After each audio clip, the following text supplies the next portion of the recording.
గజం భూమి కేవలం 5,500 రూపాయలతో 135 గజాల భూమి కేవలం 7 లక్షలు మాత్రమే. చాలా మంది చాలా నాలెడ్జ్ గెయిన్ చేసుకున్నారనే చెప్పుకోవచ్చు. ఆఫ్లైన్ కానివ్వండి, ఆన్లైన్ కానివ్వండి, మన రికార్డింగ్స్ కానివ్వండి, చాలా మందికి హెల్ప్ అయ్యాయి.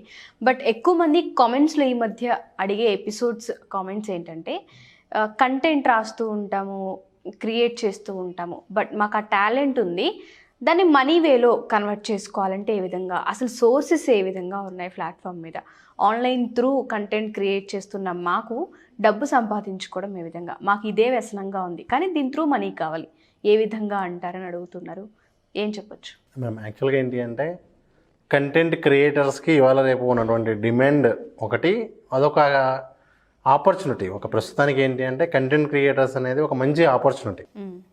చాలా ఎక్కువ మంది ఏంటంటే మీరు ఏమవుతారు అని అడిగితే చిన్నపిల్లల్ని జనరల్గా 10th ఇంటర్ ఇలాంటి వాళ్ళు ఎవరినన్నా మీరు ఏమవ్వాలనుకుంటున్నారంటే ఒకప్పుడు డాక్టర్, లాయర్ అవే ఉండేది. ఇప్పుడు దానిలో కంటెంట్ క్రియేటర్ అనేది కూడా యాడ్ అయింది.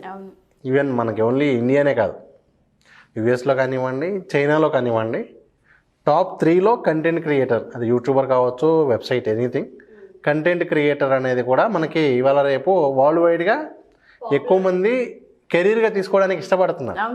ఎందుకంటే వాళ్ళు ఓన్గా పని చేసుకోవచ్చు, లిమిటేషన్స్ ఉండవు. ప్లస్ ఏంటి అంటే వాళ్ళకి ఎంత క్రియేటివిటీ ఉంటుందో, వాళ్ళకి ఏదైతే చెప్పాలనుకుంటారో, ఏదైతే ట్రై చేయాలనుకుంటారో హ్యాపీగా ట్రై చేయగలుగుతారు.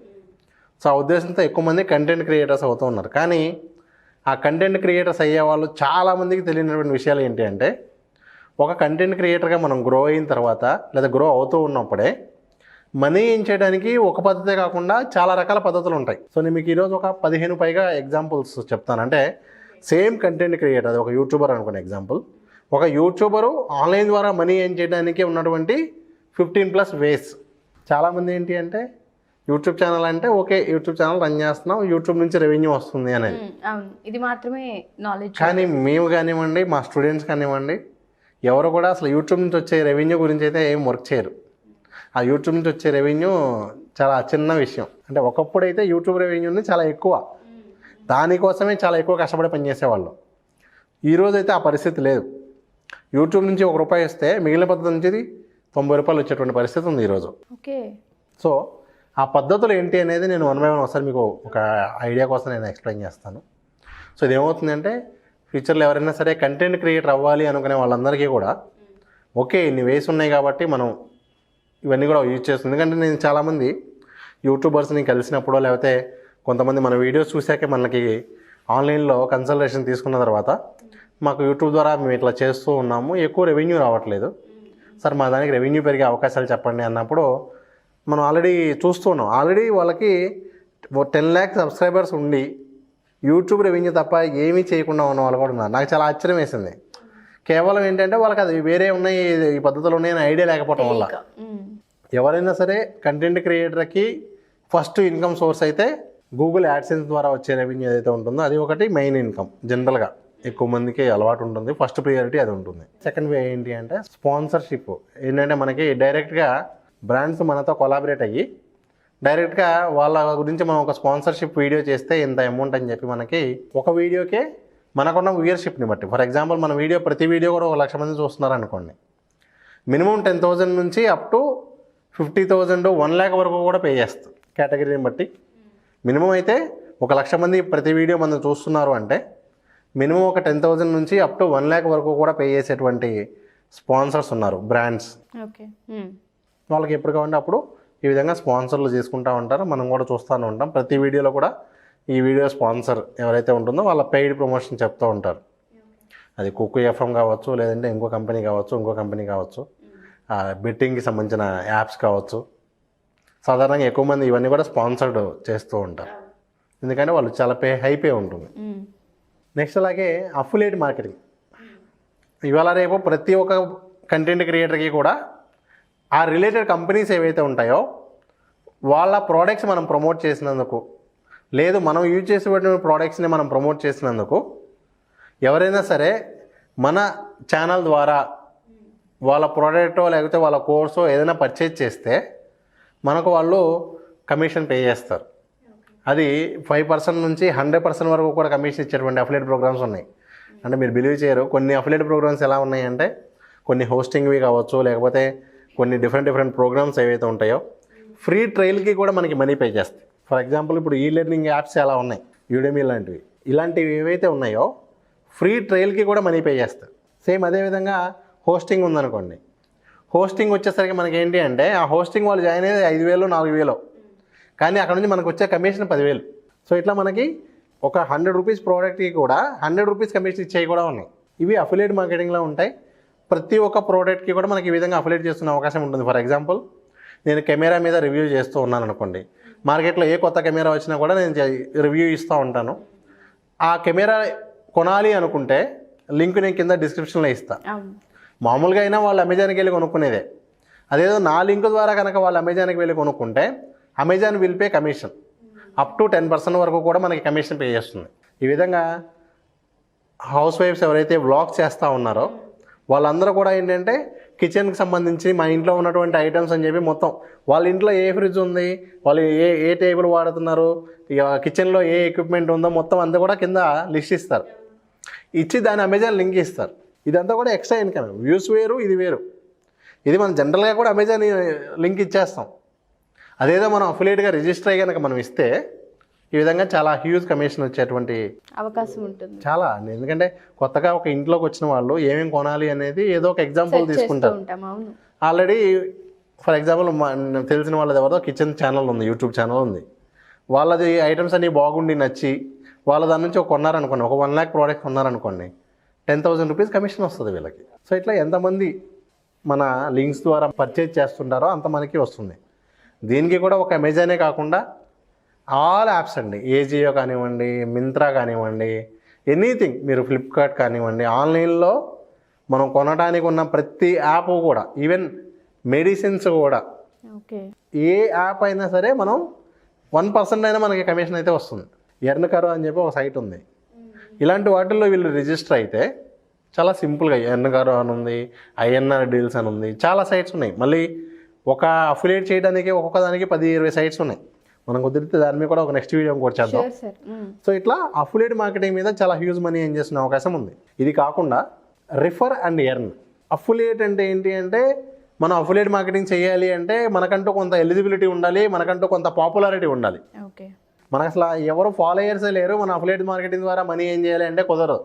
అట్లీస్ట్ ఒక 1000 మందో 10,000 మందో మిమ్మల్ని ఫాలో అవుతున్నారు, ప్రతిరోజు మీ వీడియో ఒక 1000 మంది చూస్తున్నారు అనుకోండి, అట్లీస్ట్ అఫిలియేట్ మార్కెటింగ్ ద్వారా చేయడం ద్వారా మనకు ఒక మంచి రెవెన్యూ అయితే కనిపిస్తుంది. అండ్ వాళ్ళు కూడా ఇంట్రెస్టెడ్గా ఉంటారు. ఖచ్చితంగా. ముందు మనం రిజిస్టర్ అయితే కూడా కొన్ని కంపెనీస్కి ఎలా ఉంటుందంటే రిజిస్ట్రేషన్ ప్రాసెస్లోనే వాళ్ళు చూసుకుంటారు వీళ్ళకి పొటెన్షియల్ ఉందా లేదా, వీళ్ళకి ఫాలోయర్స్ ఉన్నారా లేదా అనేది చూసుకుని అప్రూవల్ ఇచ్చేవి ఉంటాయి. ఇప్పుడు అమెజాన్ ఉంది, అమెజాన్ ఎవరు పడితే వాళ్ళు స్టార్ట్ చేసేయడానికి లేదు. అట్లీస్ట్ ఒక 1000 ఫాలోయింగ్ అన్న ఉన్న వాళ్ళు అప్లై చేస్తే కనుక మనకి అప్రూవల్ అవుతుంది. సో ఇట్లా మనకి అమెజాన్ అయితే. అదే రిఫర్ అండ్ ఎర్న్ అనే మోడల్ ఎలా ఉంటుంది అంటే ఎటువంటి ఫాలోయర్స్ లేకపోయినా పర్వాలేదు, 100 మంది ఈరోజు మన వీడియో చూస్తే కూడా ఆ 100 మంది కనుక ఆ ఫ్రీ ట్రయలో లేకపోతే దాని ద్వారా సైన్ అప్ అవ్వటమో, ఆ యాప్ ఇన్స్టాల్ చేసుకోవటమో, లేకపోతే ఆ పర్చేజ్ చేయడమో చేస్తే కూడా ఇమీడియట్గా మనకి కమిషన్ వచ్చేస్తుంది. రిఫరల్ మనం వేరే వాళ్ళకి రిఫరెన్స్ ఇవ్వటం ద్వారా మనీ ఏం చేసుకోవచ్చు. దీనికి కూడా ఫ్రీ ట్రయల్కి కూడా ఉంటుంది, యాప్ డౌన్లోడ్ చేసుకుంటే కూడా ఉంటుంది. ప్రతి యాప్కి 10 రూపాయల నుంచి ఉంటుంది. ఇప్పుడు ఫర్ ఎగ్జాంపుల్ వే2 న్యూస్ ఉంది. వే2 న్యూస్ యాప్ కనుక ఎవరైనా నా లింక్ నుంచి కనుక జాయిన్ అయితే డౌన్లోడ్ చేసుకుంటే they will pay 10 rupees for each download. ఇట్లా మొబైల్ యాప్స్ యూజ్ఫుల్ యాప్సే, మనం ఏం వేస్ట్గా వాళ్ళకు ఉపయోగపడిన యాప్స్ ఏమీ అవసరం లేదు. ఒక స్టూడెంట్కి ఆన్లైన్ బుక్స్ లేదంటే జీకే ఆన్లైన్ టెస్ట్లకు సంబంధించిన ఏ యాప్స్ అయితే ఉంటాయో అవి ఇచ్చి కావాలంటే అవి ఇన్స్టాల్ చేసుకుంటే కూడా మనకి మనీ ఏం చేసుకోవచ్చు. అంటే యూస్ఫుల్ అయ్యేటువంటి నాలెడ్జ్ షేర్ చేస్తూ కూడా మనీ అనేది మనం ఏం చేసుకోవచ్చు. ఈవెన్ యుడిమీ నుంచి కూడా మనం ఏం చేసుకోవచ్చు. సో ఇట్లా రిఫర్ అండ్ ఎర్న్ అనేది ఒక కాన్సెప్ట్. ఇది కాకుండా మరలా పెయిడ్ కన్సల్టెన్సీ ఏంటి అంటే ఫర్ ఎగ్జాంపుల్ ఎవరైనా సరే కంటెంట్ క్రియేటర్ ప్రతి ఒక్కరు కూడా ఏదో ఒక సబ్జెక్ట్లో ఎక్స్పర్ట్ ఉంటారు. అది టెక్నాలజీలోనో లేకపోతే పర్టికులర్గా ఇప్పుడు మీకు ఎగ్జాంపుల్ ఎలా చెప్పచ్చు అంటే ఇప్పుడు టెక్నాలజీ వాళ్ళు ఉన్నారనుకోండి, ఏ మొబైల్ కొనాలి దగ్గర నుంచి ఉంటుంది. ఫర్ ఎగ్జాంపుల్ నాది ఉందనుకోండి, డిజిటల్ మార్కెటింగ్ సంబంధించి కెరీర్గా ఎలా తీసుకోవచ్చు అనేది ఉంటుంది. ఒక కంపెనీకి డిజిటల్ మార్కెటింగ్ స్ట్రాటజీ ఎలా అనేది ఉంటుంది. సేమ్ ఇదే విధంగా అబ్రాడ్ కన్సల్టెన్సీకి సంబంధించిన పర్సన్ ఉన్నారనుకోండి, వీళ్ళందరూ కూడా ఏం చేయొచ్చు అంటే ఏ కేటగిరీకి సంబంధించిన వాళ్ళు ఆ కేటగిరీకి సంబంధించినటువంటి కన్సల్టేషన్ సర్వీసెస్ కూడా పెట్టుకోవచ్చు.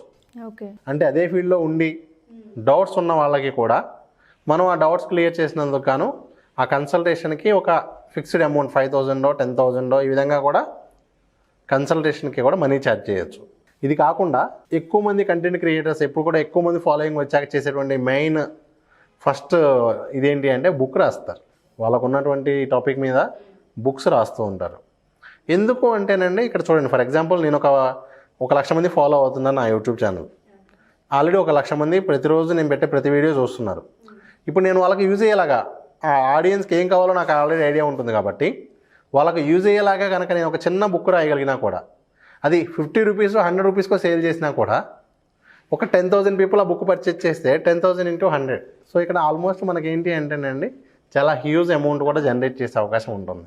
అందుకని చాలామంది క్రియేటర్స్ అందరూ కూడా అట్లీస్ట్ ఒక బుక్ నుంచి 10 బుక్స్ వరకు కూడా రాస్తూ ఉంటారు. ఇప్పుడు నాది వచ్చేసరికి ఆన్లైన్ మనీ మంత్ర అని చెప్పి ఒక బుక్ ఉంది. ఆన్లైన్లో మనీ ఏం చేయడానికి ఉన్నటువంటి 100+ వేస్తో. ఇప్పుడు త్వరలో ఇంకొక వర్షన్ కూడా రిలీజ్ అవుతుంది 365 వేస్తో. ఇది కాకుండా 1000 యూట్యూబ్ ఛానల్ ఐడియాస్ బుక్ ఒకటి ఉంది. డిజిటల్ మార్కెటింగ్ టూల్స్ 1000 టూల్స్ది ఒక బుక్ ఉంది. ఇవన్నీ కూడా ఏంటి అంటే ఇట్లా మనం ఎవరైనా సరే వాళ్ళ సబ్జెక్ట్ సంబంధించి విధంగా బుక్స్ కూడా చేయడం ద్వారా ఒక 3 బుక్స్ ప్యాకేజీ మన వచ్చేసరికి 500 రూపీస్ ఉంది. సో ఇప్పుడు ఏమవుతుందంటే కనీసం ఒక ప్రతి మంత్ కూడా 1,000 మెంబర్స్ 10,000 మెంబర్స్ ఆ బుక్స్ కొంటూ ఉంటారు. ఇట్లా మనకి ఇవన్నీ కూడా ఇప్పుడు చూడండి, ఇప్పుడు ఇవన్నీ చూసాక మీకు ఐడియా వచ్చేస్తుంది. యాడ్సెన్స్ రెవెన్యూ అనేది చాలా చిన్నది, దాని నుంచి సోర్సెస్ ఎక్కువగా ఉన్నాయి, బట్ మనం యూటిలైజ్ చేసుకోవాలి వాటిని. ఇంకా ఇవే కాకుండా ఇవాళ రేపు మర్చెండైజ్ అని చెప్పి మనకి యూట్యూబ్లో కూడా డిఫాల్ట్ ఆప్షన్ ఉంటుంది. అది కాకుండా ప్రింట్ ఆన్ డిమాండ్ అని చెప్పి కూడా మనకి ఇవాళ రేపు చాలా సర్వీసెస్ అందుబాటులో ఉన్నాయి. ఓకే, ప్రింట్ ఆన్ డిమాండ్ అంటే ఏంటి అంటే మన ఛానల్ ఏదైతే ఉంటుందో ఆ ఛానల్తోనో లేకపోతే నేను ఒక కొటేషన్ ఫాలో అవుతూ ఉంటాను అనుకోండి, ఆ కొటేషన్ టీషర్ట్స్ మీద కానివ్వండి, వాటర్ బాటిల్స్ మీద కానివ్వండి, మొబైల్ కేస్ మీద కానివ్వండి ప్రింట్ చేసి మీకు డెలివరీ అవుతుంది. వీళ్ళు ఈ విధంగా మన యూట్యూబ్ ఛానల్ నుంచి కూడా మర్చెండైజ్ కొనుక్కునే దానికి ఉంది. ఓకే, సేమ్ ఇదే విధంగా మనమే కావాలంటే ఒక చిన్న సైట్ లాంటిది పెట్టుకునో లేదా వేరే సైట్స్ ఉన్నాయి, ప్రింట్ అండ్ డిమాండ్కి సంబంధించిన సైట్స్ ఉన్నాయి. దానిలో మనకి ఏమేం కావాలో డిజైన్స్ చేసుకుంటే ఎవరో ఏ ఆర్డర్ ఇచ్చినా కూడా మళ్ళీ దానిలో మనకి అమౌంట్ వస్తుంది. ఫర్ ఎగ్జాంపుల్ టీషర్ట్ ఎవరైనా పర్చేజ్ చేస్తే దాని నుంచి కూడా మనకు 100 రూపీస్ కమిషన్ వస్తుంది. వాళ్ళకి మాత్రం ప్రింట్ అయ్యి వెళ్ళిపోతుంది. అలా బుక్స్ మీద కానివ్వండి, బుక్ మీద కూడా ఈవెన్ ఇవాళ రేపు మనకి నోట్బుక్ మీద కూడా కవర్ పేజ్ ఏది కావాలో మీరు డిజైన్ చేసుకోవచ్చు. ఫర్ ఎగ్జాంపుల్ మీకు నోట్బుక్స్ కావాలి, నేను మీ ఫోటోతోనే నోట్బుక్ వచ్చేలాగా అట్లా మీరు ఫోటో అప్లోడ్ చేసి జస్ట్ ఎన్ని బుక్స్ కావాలో ఆర్డర్ పెడితే మీకు వచ్చేస్తుంది. కానీ ఇక్కడ మీరు ఆర్డర్ చేసిన ప్రతి బుక్కి మళ్ళీ నాకు కమిషన్ వస్తుంది. సో ఇట్లా ప్రింట్ ఆన్ డిమాండ్ సర్వీసెస్ ఒకటి మంచి డిమాండ్లో ఉన్నాయి ప్రస్తుతానికి. చాలా ఎక్కువ ఎర్న్ చేస్తూ ఉన్నారు అందరూ కూడా. ఇవే కాకుండా ఇంకా మనకి ఏంటంటే ఇలా మనం వెళ్తూ ఉంటే చాలా పద్ధతులు ఉన్నాయండి. ఒకటి బ్లాగ్ అంటే ఏంటంటే ఎవరైతే యూట్యూబర్ ఉన్నారో వాళ్ళందరూ కూడా ఒక వెబ్సైట్ పెట్టి వెబ్సైట్ ద్వారా మనీ ఎర్న్ చేస్తున్నారు. సేమ్ ఇదే వీడియోస్ని ఫేస్బుక్లోను అండ్ అదర్ వీడియో ప్లాట్ఫామ్స్లో చేయడం ద్వారా మనీ ఎర్న్ చేస్తూ ఉన్నారు. అలాగే సూపర్ చాట్ ద్వారా లైవ్ ద్వారా కూడా మనీ ఎర్న్ చేస్తూ ఉన్నారు. ఓన్ కోర్సెస్ కూడా లాంచ్ చేస్తూ ఉన్నారు. సో ఇట్లా మనకి ఏంటి అంటే ఒక్క కంటెంట్ క్రియేటరు ఆన్లైన్లో మనీ ఎర్న్ చేయడానికి దాదాపు ఒక 20+ వేస్ అయితే చాలా. Thank you sir, thank you so much. Thank you.